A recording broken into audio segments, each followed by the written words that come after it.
A senhora consola as pessoas? Essa foi a pergunta que eu ouvi do Davi, um menino de 11 anos da aldeia Macuitá, em Novo Airão, no Amazonas. E o Davi me fez essa pergunta depois que eu contei para ele o que é o meu trabalho como a primeira juíza ouvidora aqui no Supremo Tribunal Federal. Eu tinha dito para o Davi que aqui na ouvidoria nós recebemos reclamações, sugestões, tem até elogios, podem acreditar, tem denúncias também. E eu explicava isso para o Davi, e tentando fazer de uma maneira simples, eu disse, olha, Davi, na verdade, o que a gente faz lá na ouvidoria é escutar as pessoas. E quando ele ouviu isso, ele entendeu que a única coisa que nós podemos fazer aqui quando a gente escuta as pessoas é consolá-las. Por isso ele me perguntou, a senhora consola as pessoas? E a ouvidoria do Supremo é uma área nova, foi criada em dezembro de 2023, e de lá para cá nós já recebemos mais de 80 mil manifestações, sendo mais de 30 mil só esse ano. Mas eu precisava dizer para o Davi que aqui no Supremo Tribunal Federal, aqui, assim como no Poder Judiciário como um todo, nós precisamos fazer mais do que apenas consolar as pessoas.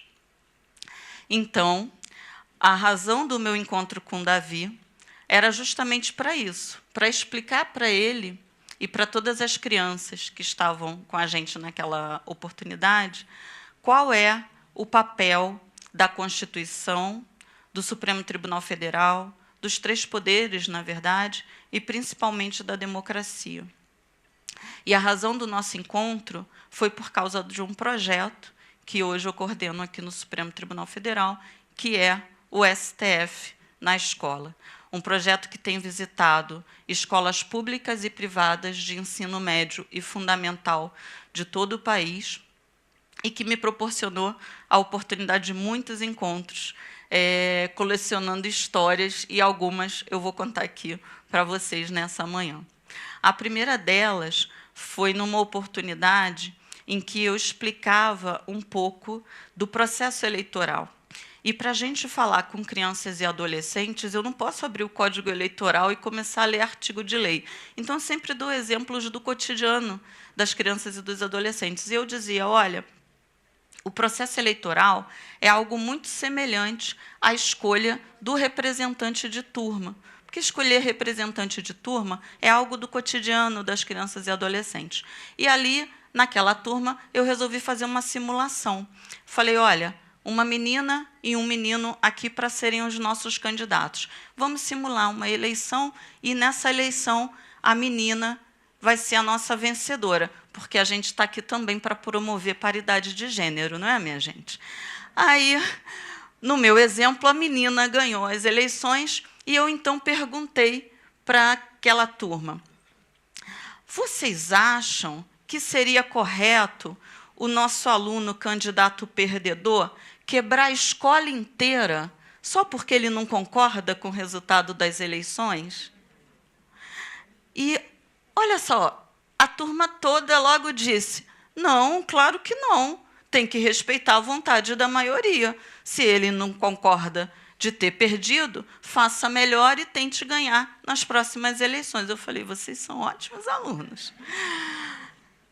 E aí, eu terminei aquele programa, né, a atividade que a gente faz no STF na escola. Quando eu terminei, que eu desci, a professora me procurou e falou assim, alguém da escola contou o que aconteceu lá? Eu falei, não, era a primeira vez que eu estava naquela turma. E ela falou, então, sabe o aluno que a senhora escolheu? Ele realmente se candidatou a representante de turma. Gente, eu juro, eu não sabia. Aí eu falei, é. Ela falou, não, mas ele ganhou. Eu falei, que ótimo. Ela, então, mas ele está inelegível. Eu falei, inelegível? É porque lá nós recebemos uma denúncia de que ele ganhou porque ele comprou o voto dos colegas com lanches na hora do recreio. Falei, meu Deus. Eu vi que ele se esquivou, se ele foi se encolhendo na cadeira, mas eu imaginei que era uma timidez natural, né, do aluno que é escolhido. E aquela história que eu conto aqui, num primeiro momento, pode parecer engraçada, e realmente tem a sua graça, mas depois eu fiquei pensando por que é que aquele menino, na faixa dos seus 12 para 13 anos, acreditou que trapacear nas eleições era algo que poderia ser feito. Que valores são esses que nós estamos transmitindo às nossas crianças e adolescentes, a ponto deles reproduzirem isso nas suas relações sociais? E, como disse, eu tenho muitas e muitas histórias, não vai dar para contar todas, porque senão serei só eu aqui no palco, e nem todas são tão difíceis, né, como essa, mas numa outra ocasião também, logo que cheguei, me apresentei, falei que eu trabalhava no Supremo, e um aluno logo levantou a mão, falou: a senhora trabalha no Supremo? Sim. Será que eu posso fazer uma pergunta? E ele parecia muito aflito. E eu falei: pode, claro. Ele falou: olha, é verdade que o Xandão vai taxar o cuscuz? Isso foi no Nordeste, gente, onde o cuscuz é coisa séria. Falei: não, isso é fake news. A gente até, na ocasião, mandou para o ministro Alexandre de Moraes, e ele assegurou que não havia nenhum inquérito sigiloso que previsse aí taxação de cuscuz. E essa pergunta me deu a possibilidade justamente de explicar um pouco o que são as fake news e, principalmente, qual é o papel do Supremo Tribunal Federal e a competência ali de cada poder. E eu faço brincadeiras, né? Já deu para perceber, eu faço muitas brincadeiras com as crianças e procuro sempre conversar com eles, dando exemplos do cotidiano. Então, tem uma outra brincadeira que eu faço, que eu digo: olha, alguém aí conhece o Estatuto da Criança e do Adolescente? E lá um ou outro, numa outra escola, diz que sim. E logo a seguir eu digo: olha, vocês sabiam, e aí eu digo que tem alguma coisa proibida, que o ECA proíbe, e que é algo que eu vejo por ali, no meio deles. Então, por exemplo, eu digo assim: você sabia que o Estatuto da Criança e do Adolescente proíbe usar saia marfim? E aí, quem está de saia marfim, né? Casaco azul, aí eles já ficam assim. E eu digo: olha, eu sou juíza, e eu, infelizmente, estou vendo aqui que alguns de vocês estão infringindo a lei, eu vou ter que tomar providências. E aí eles já ficam assustados. E aí eu digo: não, é uma brincadeira, mas isso é para quê? Para vocês perceberem que quem não conhece os seus direitos, quem não conhece a lei, é muito facilmente manipulado. E numa outra escola, então, eu vi, essa foto é real, todas essas fotos são reais, dos episódios que a gente faz de STF na escola, e eu vi um aluno que tinha um copo preto em cima da mesa. E eu fui fazer essa mesma brincadeira de sempre. E disse: olha, vocês sabiam que o ECA, o Estatuto da Criança e do Adolescente, proíbe o uso de copo preto em sala de aula? Ao que esse aluno, um menino negro, se levantou e falou: olha, isso é racismo, hein?